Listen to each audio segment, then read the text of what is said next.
बिस्मिल्लाहिर्रहमानिर्रहीम। अस्सलाम वालेकुम। मैं हाफ़िज़ मोहम्मद काशिफ़ और आप देख रहे हैं मेरा चैनल टेक्निकल इन्फॉर्मेशन पोर्टल। आज की वीडियो में हम डिस्कस करेंगे कि जो हमें नोटिसेस मिलते हैं, क्या हमें इनका रिप्लाई करना चाहिए, इनको हमें सीरियस लेना चाहिए या नहीं लेना चाहिए। ख़ुसूसी तौर पर हम उस नोटिस की बात करेंगे कि जो हमें मिलता है कि आप अपनी टैक्स रिटर्न फ़ाइल कर लें, सेक्शन 114(4) का।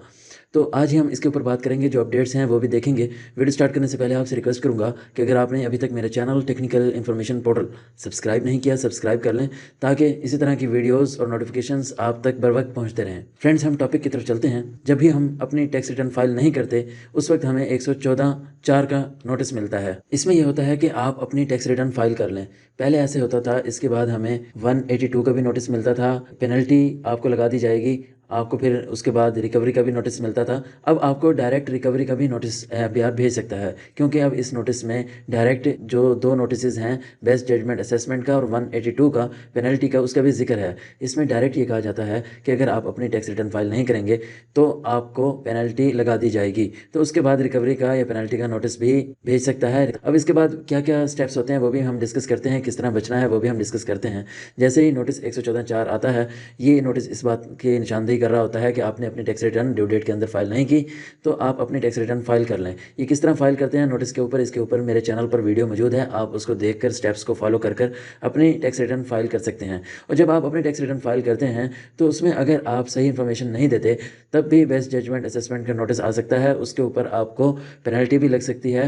और अगर आप टैक्स को छुपाएंगे, टैक्स बचाएंगे, अपनी इनकम सही नहीं डिक्लेयर करेंगे और कहीं ना कहीं से आप टैक्स बचा रहे होंगे, तब आपको ये नोटिस मिल सकते हैं और उसकी बेस पर आपको पेनल्टी या रिकवरी के नोटिस आ सकते हैं।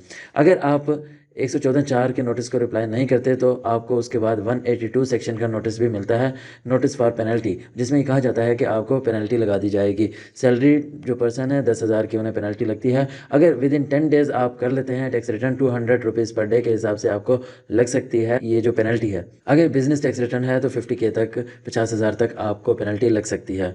और डिफ़ॉल्ट सरचार्ज में यह है कि अगर आप टैक्स भी वहाँ पे बचा रहे हैं, एक तो ये टैक्स रिटर्न फाइल नहीं कर रहे जिसकी बेस पे आपको पेनल्टी लग रही है, दूसरा ये है कि आपका टैक्स बनता है वो भी आप पे नहीं कर रहे, उसके ऊपर आपको डिफ़ॉल्ट सरचार्ज भी पे करना पड़ सकता है। 12% पर एनम है, वो भी आपको इसके साथ पे करना पड़ सकता है। अगर आप टैक्स पे कर देते हैं लेकिन ये रिटर्न फाइल नहीं करते, फिर आपको डिफ़ॉल्ट सरचार्ज पे नहीं करना पड़ेगा। अगर आप ये नहीं करते, टैक्स रिटर्न फाइल नहीं करते, तो फिर आपको 137 नोटिस टू पे टैक्स पेबल, इसका सर्व हो सकता है नोटिस सेक्शन 137 के तहत। और उसके बाद आपको सेक्शन 138 का भी नोटिस रिसीव हो सकता है, जिसमें कमिश्नर आपको रिकवरी का नोटिस भेजता है।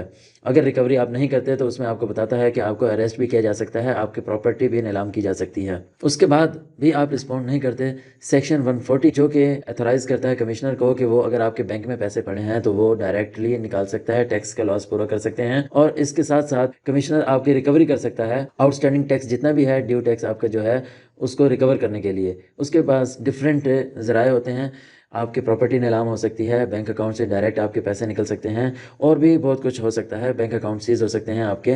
तो ये इसके ऊपर भी मैं वीडियोस बना चुका हूँ। इसके बाद जब आपको ये नोटिस सर्व हो जाते हैं तो आपके पास अपील एंड स्टे का ऑप्शन रह जाता है, जो कि आप अपील भी कर सकते हैं, स्टे भी ले सकते हैं। ये ज़रूरी नहीं है कि ये जो नोटिस है आपको हार्ड कॉपी मिले, या आपको आईआरएस अकाउंट पर भी मिल सकता है। लेकिन अगर आपको हार्ड कॉपी नहीं मिलती, आप आईआरएस अकाउंट भी जाहिर बात है चेक नहीं करते, क्योंकि आपने टैक्स रिटर्न फाइल नहीं की होती और उसको लाइट ले रहे होते हैं। और तीसरे नंबर पे आप क्या करें, इसको अगर आप चाहते हैं कि आपको पता चल जाए, क्योंकि आईआरएस अकाउंट बार बार बंदा नहीं खोल सकता, तो आप अपना ईमेल और फ़ोन नंबर लाजमी अपडेट कर लें जो एक्टिव हो।